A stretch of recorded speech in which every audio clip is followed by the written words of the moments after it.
1절에서 6절 말씀 보도록 하겠습니다. 오늘 이 말씀은 우리 성도님 중에 한 분이 그 여호와의 나의 목자이신 하나님에 대해서 그렇게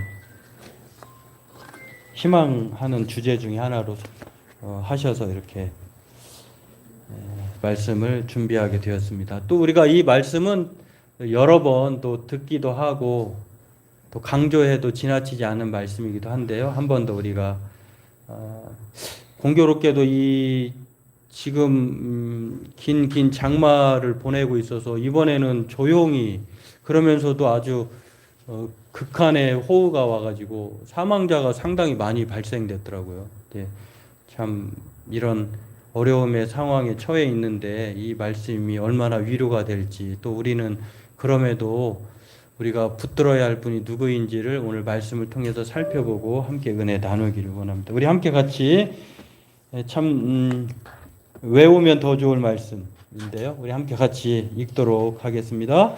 여호와는 나의 목자시니 내게 부족함이 없으리로다. 그가 나를 푸른 풀밭에 누이시며 쉴 만한 물가로 인도하시는도다.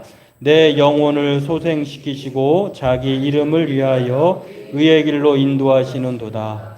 내가 사망의 음침한 골짜기로 다닐지라도 해를 두려워하지 않을 것은 주께서 나와 함께 하심이라. 주의 지팡이와 막대기가 나를 안위하시나이다. 주께서 내 원수의 목전에서 내게 상을 차려주시고 기름을 내 머리에 부으셨으니 내 잔이 넘치나이다. 내 평생의 선하심과 인자하심이 반드시 나를 따르리니 내가 여호와의 집에 영원히 살리로다. 아멘. 지금은 우리에게 시편이 필요한 시대, 또는 하나님이 필요한 시대라는 생각을 전적으로 갖게 됩니다. 왜냐하면 우리는 정말 누군가에게 하소연할 큰 권력자도 없고, 또 많은 부와 뭐 또 그런 아는 지인도 없고, 또 그러기 때문에 우리가 신뢰하고 의지할 수 있는 하나님이 필요한 시대이기 때문에 오늘 더욱더 시편이 그러지 않은가 생각을 하게 됩니다.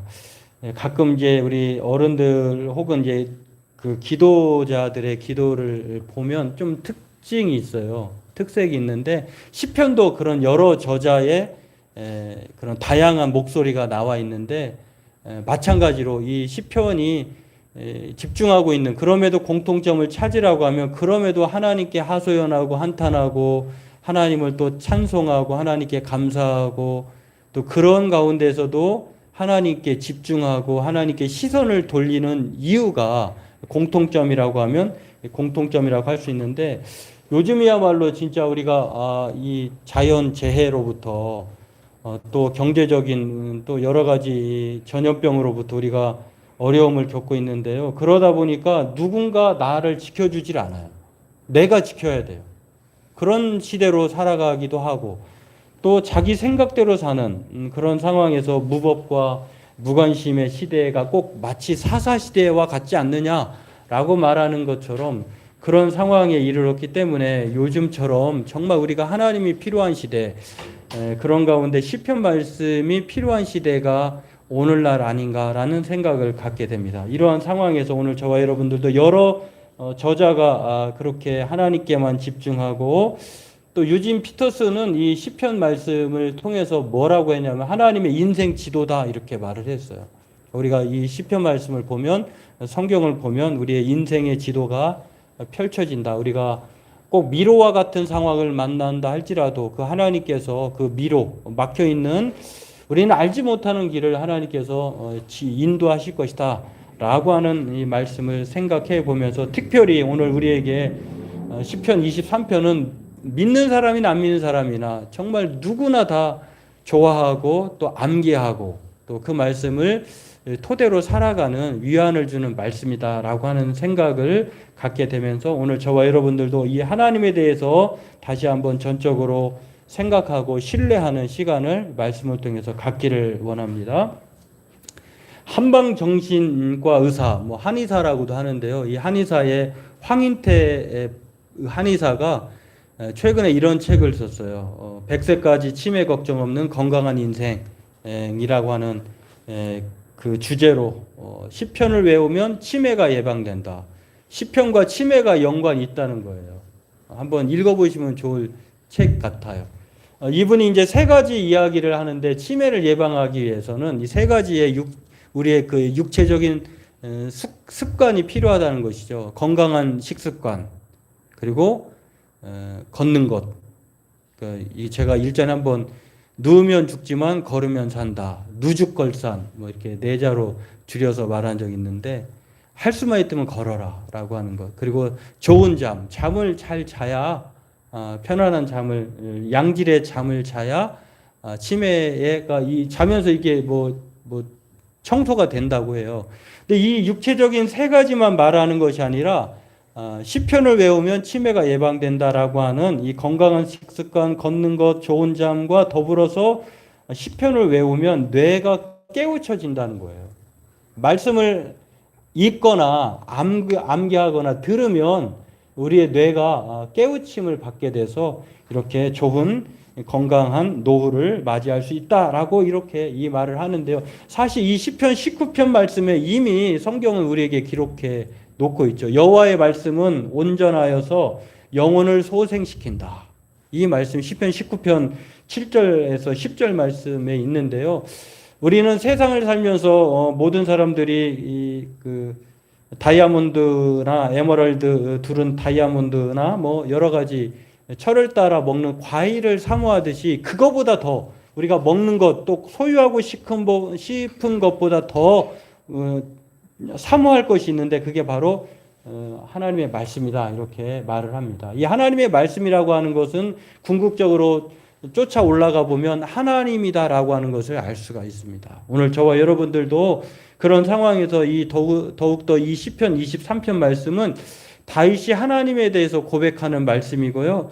또 이 말씀 속에는 하나님의 자신이 경험을 통해서 하나님은 나에게 이런 분이야 라고 고백할 뿐만 아니라, 하나님이 이런 분이다라고 하는 것을 목자라고 하는 이 단어를 통해서 하나님의 성품을 말해주고 있다고 하는 것입니다. 오늘 이 누구보다도 이 비참한 삶을 살았던 목동의 심정에서, 목동의 삶에서 하나님께서 그를 이스라엘의 목자, 왕으로 삼으시기까지 평생의 선하심과 인자하심이 다윗에게 있었던 것처럼, 오늘 저와 여러분에게도 하나님은 여전히 우리의 목자로서 우리의 평생의 선하심과 인자하심을 우리에게 행하시는 분이다라고 하는 것들을 오늘 다윗은 말하면서, 오늘 저와 여러분들도 우리 모두가 좋아하는 이 시편 말씀을 다시 한번 살펴보면서 위로와 또 하나님의 목자 되심을 인정하고 끝까지 평생에 그 하나님만을 신뢰하며 살아가는 저와 여러분이 되기를 원합니다. 오늘 이 시편 23편은 저도 외웠던 말씀, 여호와는 나의 목자시니 내게 부족함이 없으리로다. 사실 이 한 줄, 이 한 구절이요, 나머지 2절에서 그 6절까지에 대한 내용의 해설에 불과해요. 이 한 줄, 하나님이 나의 목자라고 하는 이 한 줄 때문에 우리는 그 어떤 상황에서 두려워하지 않을 수 있고, 또 평생의 선하심과 인자하심이 우리와 늘 따라다닌다라고 하는 이 사실만으로도 우리는 더 이상 할 말이 없는 거예요. 야, 저 사람의 아버지가 누구대? 라고 말하는 순간, 우리의 목자가 바로 하나님이대 라고 하는 이 사실을 믿고 확신하는 순간, 우리는 그 어떤 상황에서도 우리는 두려워할 수 없다라고 하는 것. 게임이 끝났다라고 하는 것. 우리의 인생의 삶의 모든 상황이 하나님의 인도하신 가운데 놓여 있다고 하는 사실로 우리는 안심할 수 있다는 것을 알 수가 있습니다. 오늘 여호와 이 로이라고 하는 목자라고 하는 이 단어, 이렇게 고백한 단어의 뜻은 바로 이 다윗이 목동 시절에 경험했던 사무엘상 16장과 17장의 사건을 통해서, 물론 23편이 다윗이 소년 시절에 지었던지, 아니면 왕이 되어서 도망 다녔던 시대에 지었던지, 아니면 노년에 지었던 시인지 그때는 알 수 없어요. 그러나 강력하게 로이라고 하는 이 하나님을 목자로 인식하는 데에는 사무엘상 16장과 17장 이 두 사건이 강렬하게 그에게 작용했다는 것을 알 수가 있습니다. 목동 시절에 어떤 일이 있었길래 평생에 다윗은 하나님을 목자로 인식했을까? 물론 이 목자라고 하는 것은 하나님께서 이 시편 구약에 보면은 하나님과 이스라엘 백성과의 관계를 상징적으로 은유적으로 비유할 때 그렇게 비유하기도 했지만 다윗에게는 특별해요. 왜냐하면 그가 양을 치던 시절에 하나님께서 초대 왕이었던 사울을 버리시고 다시 새로운 왕, 두 번째 왕으로 다윗을 선정해 놓으셨는데 그때의 이새라고 하는 아버지 다윗의 아버지의 집을 방문하게 되는 것이죠. 그래가지고 베들레헴 땅을 방문을 했는데 다윗은 그때 집안에 가까이 있지 않았어요. 그리고 멀리 떨어져서 아버지와 형들로부터 멀리 떨어져서 양을 치고 있었던 목자의 신분이었다라고 하는 것. 여러분 막내이자 누군가에게 돌봄이 필요한 이 막내를 무정하게도 아버지도 형제도 버려가지고 너는 양이나 쳐라 라고 해가지고 집 밖에서 쫓겨나듯 배제되고 소외당한 이 상황에 다윗이 놓여 있었다라고 하는 것입니다. 그래가지고 사무엘 선지자가 하나님의 부름을 받고 그 베들레헴 이새의 집에 아버지 이새의 집에 방문을 했는데 자신 있게 이제 한 명 한 명 소개를 합니다. 그런데 첫째 형도 둘째 형도 그다음에 셋째 형도 이렇게 지나가게 했는데 하나님의 음성이 사무엘에게 들려지기를 만족하지 않은 거예요. 내가 택한 사람은 겉보기에 아름답고 키도 크고 훤칠하고 똑똑한 그런 사람인 줄 알았는데 아버지 이새가 보여준 이 세 번째 형제들까지 하나님은 만족하지 않았어요. 그래서 더 누구 아들 없느냐라고 그 7명의 형제 모두를 보여주었지만 하나님은 사무엘로 하여금 택하지 않게 하십니다. 그리고 마지막으로 한 아이가 있는데 걔는 양을 치고 있습니다. 그런데 사무엘이 그가 올 때까지 내가 하나님 앞에 제사하지 않겠다라고 하면서 다윗이 올 때까지 기다렸던 것입니다. 그리고 다윗을 보자마자 하나님은 그다. 내가 기름 붓고자 한 사람이 바로 이 다윗이다. 목동 다윗이다. 이렇게 말을 하는 것을 보면서요. 엘리압과 아비나답과 삼마라고 하는 형들을 택하지 않고 그러면서 하나님께서 멀리 떨어져 혼자 양을 치던 막내 다윗을 선택을 하십니다. 사람들은 다 버렸지만 하나님은 그를 주목하셨어요. 목자였던 그 양치기 다윗을. 그러면서 하나님은 사무엘상 16장 7절에 이렇게 말합니다. 사람은 외모를 보거니와 나 여호와는 중심을 보느니라. 하나님은 사람을 보지 않아요. 외모를 보지 않아요. 마음의 중심을 보셔요.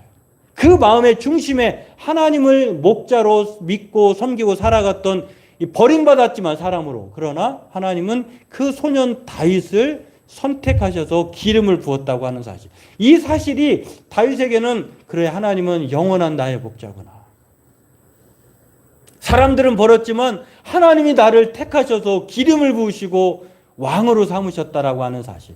그 이후에요. 물론 바로 왕이 되진 않았습니다만 그 이후에 형들이 전쟁터에 블레셋과의 그 싸움의 그 장수로 오늘로 얘기하면은 군대 입대를 한 거예요. 그래서 아버지가 야 형들이 잘 있는지 심부름을 시킵니다. 많은 양의 먹을거리를 짊어지게 하고 위험한 전쟁터로 보낸 거예요.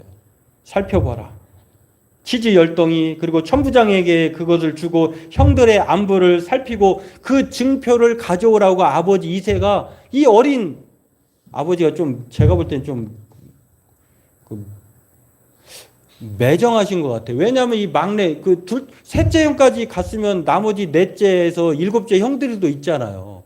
근데 굳이 왜 양을 치는 그 어린 10대인 이 미성년자 보호를 받아야 될 이 다윗을 보냈을까? 그런데 다윗은 또 멍청이처럼 또 그냥 아버지가 가라고 하니까 가죠.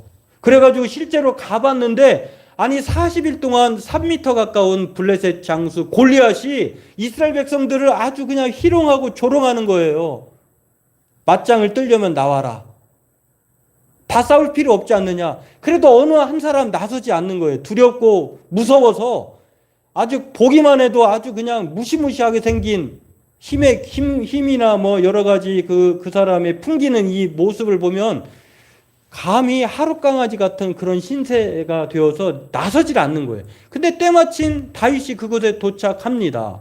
그리고 그의 모습을 보면은요, 그가 이 목자의 제구, 곧 주머니를 가졌다라고 하는 것이 사무엘상 17장 40절 보니까 16장에서도 목자였고, 그리고 형의 면회를 갔을 때에도 이 목동의 옷을 입고 있었던 거예요. 목동의 옷은 특별했던 것 같아요. 왜냐하면 주머니가 있고 거기에는 이 돌덩이, 납작한 돌덩이를 넣고, 또 물매라고 하는, 우리로 얘기하면 쉽게 이해하기에 쉽다 생각하면 새총 같은 것이 있는 거예요. 물매, 물인매라고도 하는데요. 돌판 매질할 수 있는, 끈에 매달아 갖고 던질 수 있는 그 장비를 거의 넣은 거예요. 그리고 손에는 양의 목자의 지팡이를 들었던 거예요. 이런 상황에서 놀랍게도 아무도 나서지 않은 이 전쟁터의 상황에서 골리앗 장수와 누가 싸웁니까? 목동 다윗이 싸워서 누가 이겼냐면 칼로 이긴 것이 아니라, 손에는 칼이 없었어요. 49절 50절에 17장에 보니까 다윗이 이같이 물매와 돌로 블레셋 사람을 이기고 그를 쳐 죽였으나 자기 손에는 칼이 없었더라. 그런데 자기가 돌로 쳤잖아요. 후에 다윗은 자신이 그렇게 돌로 골리앗 장수를 이겼다라고 말하지 않고, 하나님께서 내가 목동으로서 사자와 곰이 내 양을 물어갈 때 내가 그걸 쫓아가 가지고 사자의 그 입에서, 곰의 소나기에서 내가 살펴야 할 양을 건져내었다. 그것을 하나님이 그렇게 해주셨다라고 고백을 합니다. 다시 말해서 전쟁터에서 골리앗 장수를 무찌르고 그 전쟁의 위험으로부터 생명 가운데에 살게 해주신 분이 바로 하나님이신 목자라고 고백하는 것을 알 수가 있습니다. 그러면서 오늘 이 시편 23편을 하나님을 이렇게 고백하는 거예요. 여호와 로이. 여호와 로이는 어떤 분입니까? 목자이신 하나님을 말해요. 자신을 어떤 상황에서도, 사람은 버렸어도, 사람이 자신을 무시해도, 그러나 하나님은, 이 목자이신 하나님이 다윗을 로이로 관섭하시고 또 하나님께서 취하셨다라고 하는 것을 알 수가 있어요. 그래서 이 로이라고 하는, 목자라고 하는 뜻은요, 이런 뜻이 있어요. 버리지 않으시고 택하신다. 아버지는, 그래서 시편 말씀에도 실제로요, 이 시편 27편에 이렇게 다윗이 고백을 했어요. 내 부모는 나를 버렸으나 여호와는 나를 영접하시리이다. 실제로 이 다윗이 경험한 것을 통해서, 야, 사람들은 모두 버려도 하나님은 나를 절대 버리지 아니하셨고, 그러면서 이렇게 말하는 거예요. 하나님은 나를 선택하셨다. 영접하셨다. 그리고 이 전쟁, 사망의 음침한 골짜기, 사실 다윗이 아무리 용감해도 골리앗 앞에 섰을 때 쫄지 않았을까요? 두렵죠. 그러나 마땅히 그런 상황에서 하나님은 이 사망의 음침한 골짜기로부터 하나님께서 자신을 건져주셨다라고 말하면서 오늘 하나님을 여호와 로이로 자신을 보호하시고 인도하시는 분으로 소개하고 있다는 것입니다. 오늘 저와 여러분도 하나님은 이 두 사건을 통해서 철저히 여호와 로이로 고백하는 하나님을 우리 또한 고백하기를 주의 이름으로 소망합니다. 하나님은 저와 여러분들을 영원토록, 평생토록, 잠깐 떠나는 것이 아니라 영원토록 세상 끝날까지, 새하늘과 새 땅 천국에 들어갈 때까지 목자로서 여전히 우리와 동행하시고 함께 하신다는 것입니다. 오늘 이 시편은 바로 이렇게 지어진 거예요. 그리고 저와 여러분에게 여호와 로이라고 하는 것을 말씀하시면서, 이 문법적으로 여호와 로이라고 하는 말은요, 나를 양 돌보듯이 돌보신다, 이런 뜻이에요. 하나님은 저와 여러분을 어떻게 생각하냐면 양으로 생각하세요. 여러분, 하필이면 왜 많은 동물 중에 양으로 우리를 비유하실까? 성경에는 모든 이 돌봄이 필요한 존재를 양으로 설정을 하시는데요. 이 사자나 다른 기타 여러 가지 동물들을 보면 나름대로 자신이 보호할 수 있는 무기가 있거나 또한 능력을 가졌어요. 사자는 엄청난 소리와 함께 이빨을 드러내잖아요. 공격할 수 없죠. 또 얼룩말을 보세요. 마치 그냥 야생에 이렇게 알록달록하긴 하지만 그런 빠른 발을 가졌어요. 카멜레온 같은 경우 또 자신을 보호할 수 있는 색깔의 본능을, 능력을 가질 수 있는 보호 능력을 가졌다라고 하는. 그런데 새도 마찬가지예요. 작든지 크든지 날개가 있어서 날아다닐 수 있잖아요. 근데 유독 양만은 철저하게 연약하다는 거, 아무것도 없다는 거예요. 심지어는 왜 하얗게 만들었을까? 눈에 잘 띄어요. 복실복실해서. 심지어는 시력이 안 좋아가지고 3m 이상의 시력이 되질 않아요. 그렇기 때문에 소리로만 살아야 돼요. 양의 음성을 들어야 돼요. 떠날 수 없어요. 방향 감각도 제로에 가깝다고 하는 이 약점투성인 이 양을 통해서 우리에게 하나님은 목자로서 우리를 양으로 비유하고 있다라고 하는 거죠. 이것은 바로 목자의 도움이 필요하고 돌봐줄 목자가 반드시 있어야 한다는 것을 말하고 있다고 하는 것입니다. 성경은 우리에게 이렇게 인간의 연약함을 양으로 표현합니다. 인간은 이렇게 하나님의 돌보심 없으면 살 수 없다는 사실을 이 다윗이 시편 23편을 통해서 말을 하고 있다고 하는 것입니다. 그러면서 오늘 요한복음 15장 4절 5절에 성경은 예수님이 우리를 통하여서 이렇게 말씀하십니다. 내 안에 거하라 나도 너희 안에 거하리라. 가지가 포도나무에 붙어있지 아니하면 스스로 열매를 맺을 수 없음같이 너희도 내 안에 있지 아니하면 그러하리라.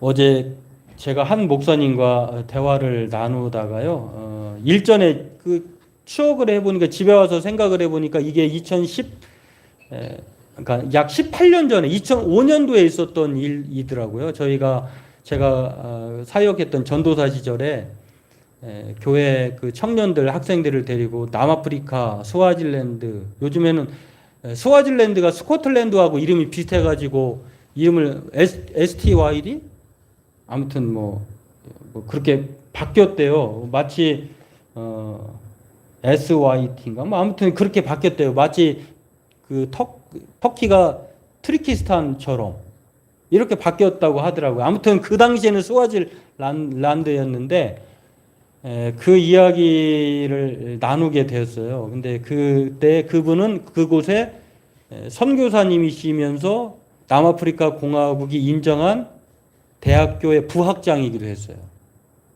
그리고 제가 사역했던 교회 목사님의 딸이기도 했어요. 그러니까 그런 여러 가지 혜택이 있어가지고 학교에 때마침 그때 방학 시즌이어가지고 이 청년 15명인가 17명인가 함께 데리고 갔는데 저에겐 처음 해외여행이었고 제가 상당히 멀미를 많이 하는 사람인데 죽다 살아났어요.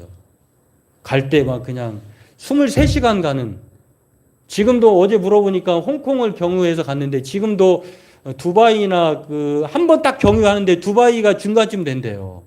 아무튼 그 엄청난 거리를 갔는데 갔던 그 기억을 떠올리면서 그분이 이제 두 가지 이야기를 해주셨어요. 첫 번째 무엇이냐면 저희가 그 많은 일행을 데려갔을 때에 어제 저는 처음 알았어요. 그거를 여행을 할 때 거기에서 차를 이렇게 내주는데요.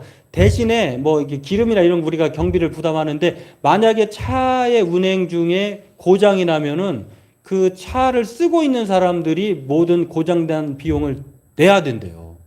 그런데 그 선교사님 말이 그 차가 말썽이 대단히 많았대요. 그런데 우리가 그 17박 18일 동안 있으면서 한 번도 그 차가 고장이 나지 않았어요. 진짜 실제로 고장이 나지 않았어요.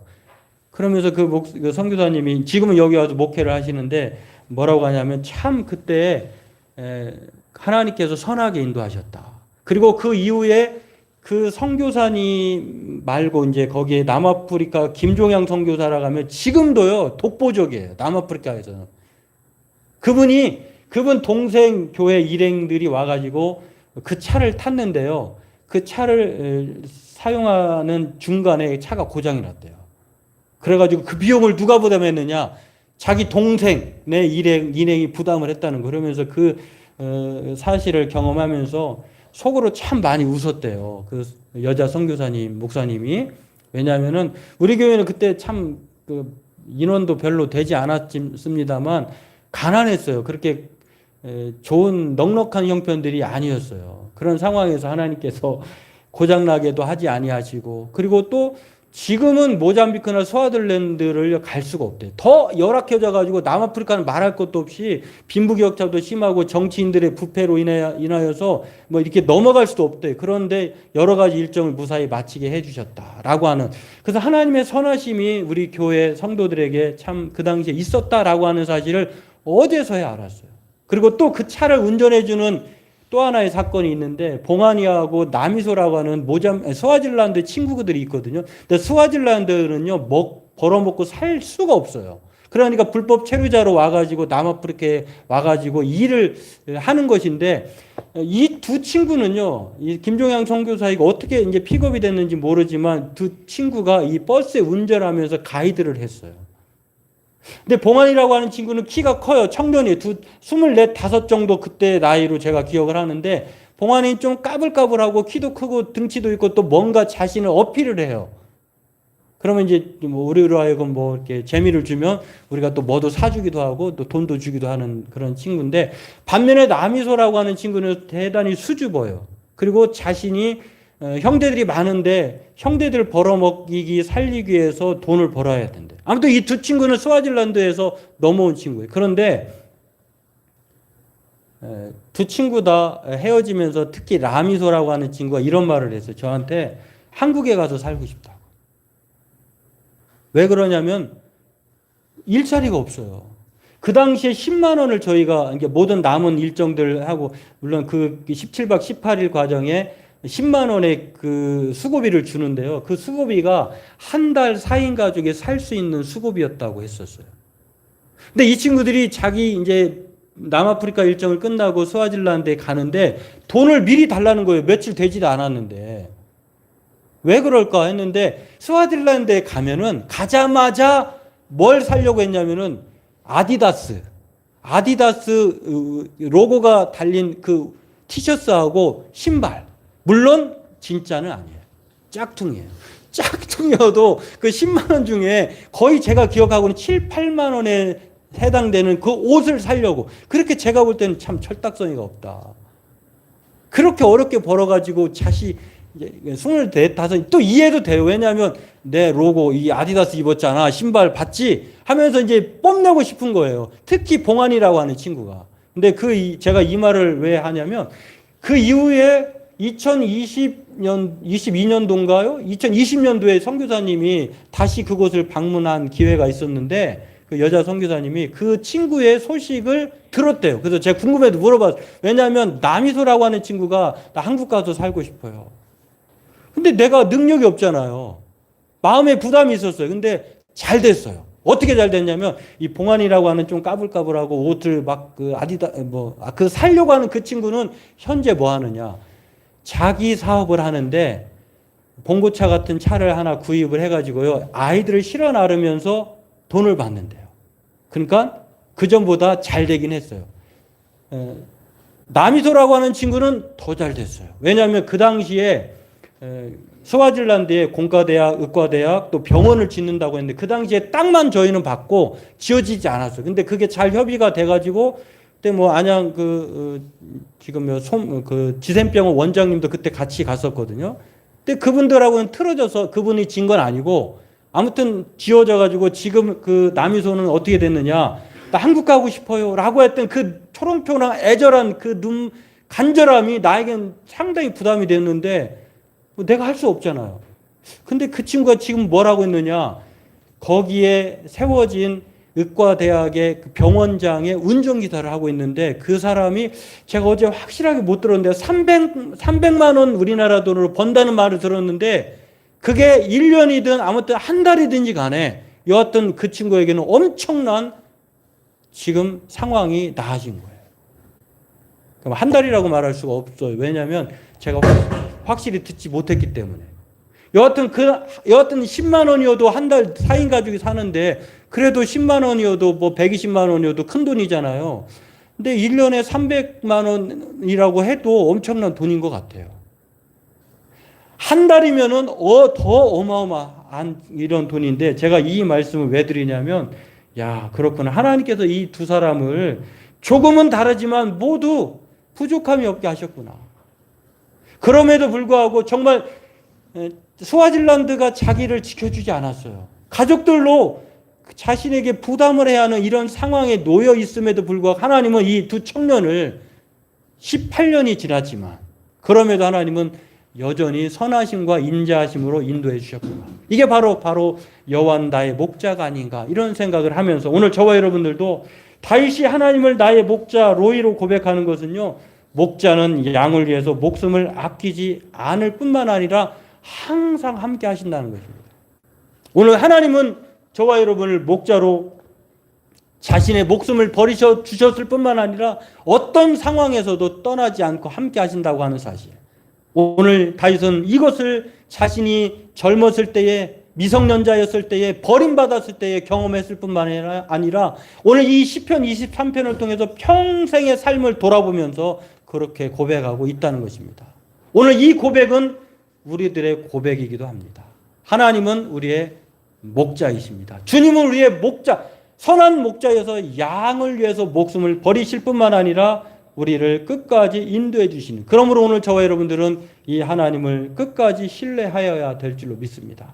바라기는 저와 여러분들도 이 예수님, 하나님을 나의 목자로 신뢰하면 단지 그냥 치매 예방으로 끝나는 것이 아니에요. 저와 여러분의 삶이 새하늘과 새 땅에 들어갈 때까지 오늘 저와 여러분들을 하나님은 그곳까지 인도해 주시며 어떤 상황에서도 끊어지지 않도록 이끌어 주신다라고 하는 것. 오늘 저와 여러분들 이 사실을 기억하고 우리의 삶이 목자를 예수 그리스도 하나님으로 인정하면 빈궁한 삶이 풍족해짐을 믿고 오늘도 그 하나님의 선하심과 인도하심을 따라서 살아가는, 바른 삶으로 살아가는 저와 여러분들에게 주의 이름으로 축원합니다. 기도하겠습니다. 하나님, 여호와는